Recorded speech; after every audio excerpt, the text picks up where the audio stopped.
Selamat pagi Bapak Win, kami dari kelompok Ivory ingin menjelaskan mengenai customer journey, mengenai tentang Pottery Cafe. Bersama saya Salma Isia Darmara, Saya Nabila Sofiani, saya Gaisa Zahira. Oke, yang akan kita bahas yaitu mengenai blogmu dan juga mengenai cafe yang akan kita buat, yaitu yang kedua yang ada the map of the customer journey, dan yang selanjutnya ada the specific mapping, dan yang terakhir ada conclusion. Oke, boleh dibuat. Yang pertama adalah tentang Mug and Mud Pottery Cafe. Jadi apa sih itu Mug and Mud Pottery Cafe ini? Jadi itu adalah kombinasi antara kafe yang menyajikan makanan dan minuman dengan pengalaman kreatif membuat keramik seperti mug, vas, atau uci, dan hal-hal lainnya yang bisa dibuat dari pottery itu sendiri. Jadi kreatif masing-masing orang. Terus untuk target pasarnya kita itu boleh disana. Untuk target pasar itu kita memilih milenial dan generasi Z. Kenapa sih? Soalnya mereka itu adalah yang paling aktif di media sosial dan juga menyukai pengalaman yang unik yang bisa diabadikan. Kemudian juga mereka itu suka mencoba hal-hal yang baru dan mencari aktivitas yang Instagramable. Dan terakhir, mereka yang paling menghargai personalisasi dan self expression melalui seni. Jadi mereka itu banyak banget yang suka seni dan bisa menghargai beberapa hasil dari seni tersebut. Selanjutnya lokasi yang kita pilih adalah di SCBD Park. Kenapa sih kita pilih di situ? Soalnya tempat tersebut itu memberikan kombinasi yang unik antara lokasi strategis, target pasar yang ideal, potensi yang viral, dan juga peluang pricing premium. Terus untuk selling approach-nya itu kita menjual pengalaman, membangun hubungan personal, memanfaatkan media sosial, dan juga menawarkan nilai tambah. Dan juga kita itu fokus pada kreativitas, personalisasi, dan interaksi secara langsung. Selanjutnya itu harga yang akan kita tawarkan di bisnis ini. Harganya itu berkisaran sekitar 150.000 hingga 800.000. Nah, ini ada contoh dari item-item yang kita mau jual, seperti signature clay latte itu seharga 40 sampai 55.000, dan juga ada DIY mocktail kit. Jadi itu kayak paket racik mocktail yang bisa disesuaikan sendiri. Terus kita juga bisa bikin sambil minum-minum teh, bisa juga bikin kayak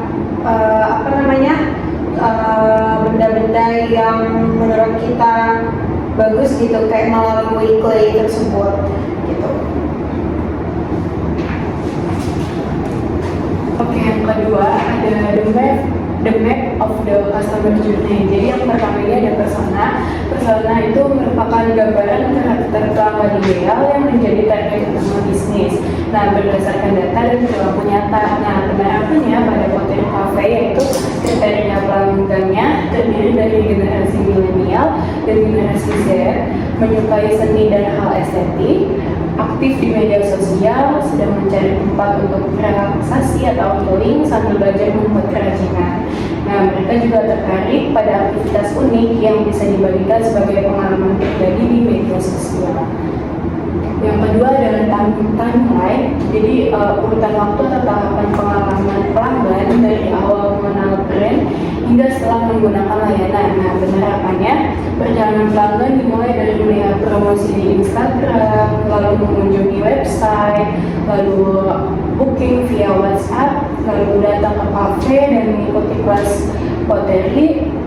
Selanjutnya menikmati suasana sambil menikmati kopi. Yang selanjutnya memotret hasil karya, lalu mempostingnya di media sosial. Setelah itu memberikan testimoni atau repeat order.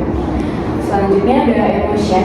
Jadi emotion ini merupakan perasaan dan pengalaman emosional pelanggan yang muncul di setiap tahapan perjalanan. Nah, penerapannya awal mula sebelum datang pelanggan ini penasaran, tertarik, dan antusias. Nah, saat melakukan kelas Pottery Cafe, nah dia tuh excited, fokus, dan senang. Setelah selesai, pelanggan ini bangga dengan hasil karya sendiri, puas, senang bisa share di Instagram dan merasa relax dan bahagia. Yang selanjutnya ada touch point, yaitu semua titik interaksi antara pelanggan dan brand selama perjalanan mereka. Penerapannya, touch point dapat berupa konten di Instagram, website booking, interaksi WhatsApp dengan admin, sambutan staff saat datang, suasana ruangan, bahan materi yang disediakan, pelayanan saat workshop berlangsung, hingga after sales follow up seperti ucapan terima kasih atau foto karya pelanggan.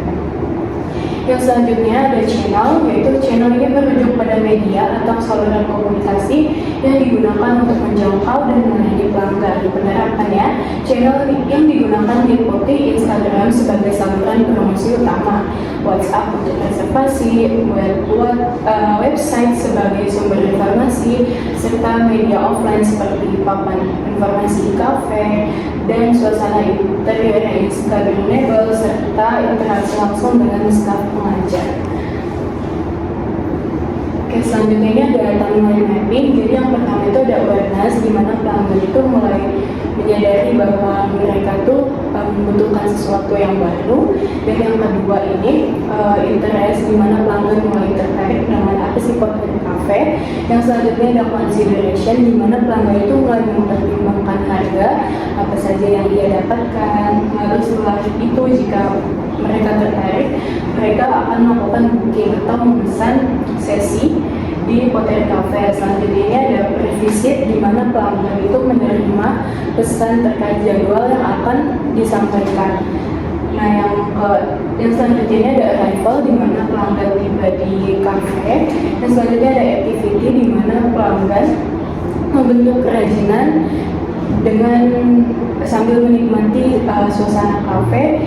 Selanjutnya ada sharing, di mana pelanggan memfoto hasil karyanya lalu diunggah di media sosial. Selanjutnya ada post visit, di mana pelanggan ini kembali mengunjungi dengan mengambil kerajinan yang mungkin pada saat itu belum selesai. Yang selanjutnya ada retention, di mana pelanggan merasa puas dan mencari promo lagi untuk kunjungan selanjutnya. Yang terakhir ada advocacy, di mana pelanggan ini menceritakan atau merekomendasi Pottery Cafe ke teman-temannya. Selanjutnya kita membahas tentang diskusi yang ketiga, yaitu di specific mapping. Jadi specific mapping itu kalau bisa dilihat sebelumnya, tadi kan ada elemen-elemen dari the customer journey mapping itu sendiri. Yang pertama itu ada persona. Jadi untuk persona ini sendiri, seperti yang tadi kita bilang, kita itu target pasarnya milenial dan generasi Z, yang mana berumur atau berusia 18-35 tahun. Kemudian biasanya pekerjaan mereka itu seperti mahasiswa, pekerja kreatif, karyawan urban, freelancer, ataupun content creator. Kemudian lokasi dari target pasar ini yang berdomisili atau sering beraktivitas di Jakarta Selatan atau sekitarnya. Kemudian gaya hidup mereka juga aktif di media sosial, suka eksplorasi tempat baru, peduli dengan visual atau estetika, dan juga butuh healing. Kemudian motivasi mereka datang itu biasanya untuk ingin mengisi waktu luang secara kreatif, cari tempat yang estetik dan cocok buat konten. Dan pain point-nya itu biasanya bosan dengan aktivitas yang monoton, ingin hiburan low-key yang tetap meaningful. Kemudian ini ada tahap-tahapan plus aktivitas pelanggannya. Yang pertama itu ada awareness tadi.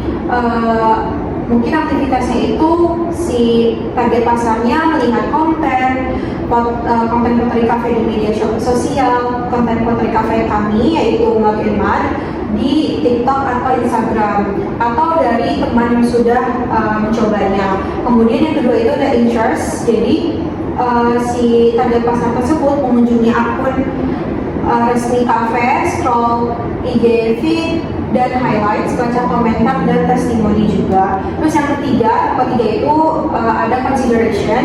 Biasanya target pasar ini membandingkan harga, lihat ketersediaan sesi, dan juga cari tahu lokasi dan buat tempatnya itu seperti apa. Kemudian yang keempat itu ada booking, yang dimana mereka itu melakukan reservasi melalui website atau form link. Yang kelima ada pre-visit, yang mana mereka ini menerima reminder sesi, cari inspirasi dari konten Instagram seperti OOTD, hasil karya atau caption yang lucu. Dan yang kemudian tahap ke-6 yaitu arrival. Jadi target pasar itu tiba di lokasi, masuk ke core space-nya, disambut dengan staff, dapat alat dan juga briefing juga. Yang ketujuh ada activity di mana sesi pottery itu dimulai seperti shaping, decorating, drawing sambil ngopi dan snack. Terus yang ke-8 itu ada sharing, di mana mereka itu mengabadikan aktivitas tersebut dengan foto hasil karya, selfie di spot estetik, post ke story atau reels dengan mention brand kita. Terus yang tahap ke-9 ada post visit, di mana diinfokan kalau hasil bisa diambil atau diantar setelah dibakar atau finishing. Yang tahap ke-10 itu ada retention, di mana mereka sering lihat promo untuk repeat order atau repeat order atau event spesial seperti paint dan zip dan juga night pottery namanya. Terus yang ke-11 itu ada advokasi. Jadi advokasi ini biasanya mereka itu direkomendasikan ke temennya di post konten cafe ataupun juga ikut program referral atau loyalty. Oke, selanjutnya yaitu ada dari tahap timeline kita memasukkan dalam emosi dan juga touch point-nya. Di tahap awareness itu pasti ada perasaan di mana dia penasaran dan tertarik, dan lalu mereka melihat konten-konten viralnya, dan juga selanjutnya ada interest. Interest itu mereka menunjukkan perasaan yaitu terinspirasi ataupun excited saat melihat IG feed story, Pinterest Reels atau Google Review yang tertera di sosial media. Selanjutnya ada consideration, mereka menunjukkan perasaan penasaran atau mereka masih ragu nih terhadap pottery cafe yang dan juga pelayanan-pelayanannya. Maka dari itu mereka melihat dari website, dari IG ataupun chat WA. Nah, selanjutnya ada booking. Saat booking mereka menunjukkan perasaan antusias dan juga excited, dan juga mereka sudah ready. Lalu habis itu ada pre-visit mereka menunjukkan perasaan semangat dan juga ekspektatif saat berkehendak mengikuti kegiatan pottery cafe tersebut. Selanjutnya ada arrival, mereka merasa nyaman dan juga excited saat melakukan visit tempat, dan juga ada pelayanan welcome greeting dan juga signature. Selanjutnya ada sharing, selanjutnya itu sharing. Saat sharing itu mereka merasakan perasaan bangga dan juga ingin pamer terhadap hasil karya yang mereka telah buat. Yaitu selanjutnya ada post visit itu ada perasaan curious dan satisfied. Lalu yang selanjutnya ada retention, mereka ada perasaan loyal dan semangat kembali saat sudah melakukan pembuatan pottery cafe. Selanjutnya ada advokasi, mereka menunjukkan perasaan happy dan connect. Nah, selanjutnya ada timeline plus channel, yaitu di tahap awareness itu kita channelsnya ada TikTok, Instagram, Twitter, YouTube Short. Selanjutnya ada interest itu ada Instagram, TikTok ataupun Google Maps. Dan selanjutnya consideration Instagram, website, WhatsApp, dan selanjutnya dari beberapa tahap-tahapan ini yaitu mengenai sosial media dan juga link yang bisa dihubungin. Selanjutnya ada conclusion. Di conclusion ini kesimpulannya yaitu pottery cafe itu berhasil menarik perhatian konsumen lewat konsep tempat yang unik dan juga estetik. Lalu selanjutnya, suasana yang nyaman bikin orang yang betah nongkrong dan juga apalagi nih cocok buat foto-foto. Nah, hal ini tuh jadi nilai tambah yang bikin Pottery Cafe beda dari kafe yang lain, terutama di kalangan anak muda.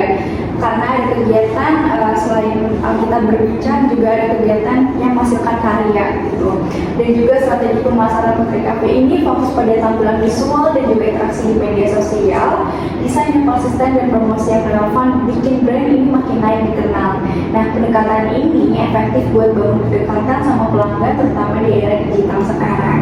Oke, segitu presentasi yang kita paparkan mengenai customer journey. Sekian dan terima kasih.